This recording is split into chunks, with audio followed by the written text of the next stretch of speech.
যে বৈষ্ণব হওয়া যায় তার প্রমাণ আমি আপনাদের কাছে দু একটি শাস্ত্রের প্রমাণ দেব আর কি।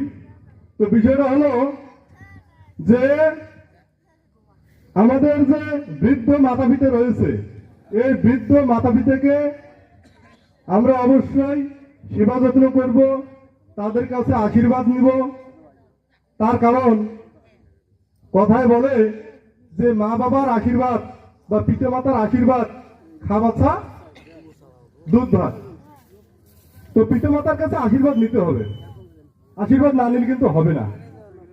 এই যে ধরে নেন, এই যে অনেক সন্তান আছে, দেখা গেল যে অনেক দূরে চলে গেছে, এখন বাড়ি মনে করেন যে 12টা বাজে গেল, ওই সন্তান আসে নাই, মা কি কখনো ঘুমায়? ছেলের জন্য জাগি থাকে যে আমার ছেলেটি কখন আসবে।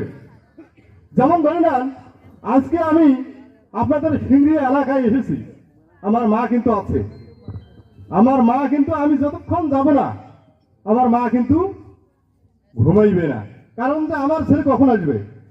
তো চিন্তা করেছেন মা কত দয়ালু।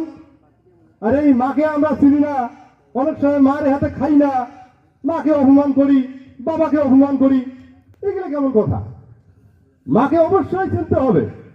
মায়ের বিষয়ে ভবিষ্য পুরাণে বলা আছে, ইয়া কুক্ষি বিবরে কৃত্যা স্বয়ং রাক্ষসী সর্বত নামামি জানাবেন দেবী পরাং প্রকৃতি রূপিণী। ভবিষ্য পুরাণে বলল যে যিনি আমাকে গর্ভের মধ্যে সর্বতভাবে রক্ষা করিলেন সেই মা আমার সাক্ষাৎ দুর্গা।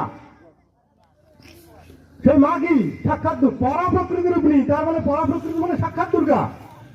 তাহলে মাকে দুর্গা কেন, তাকে প্রণাম করতে হবে। এবং বৃহৎ ধর্মপুরাণে বলা আছে যে নিন্দা কুর্বন্তি সততং পিতৃমাতৃ সুতসূচ বদন্তি বাচা ধর্মাঞ্চ চেতসা তাপমনুতা।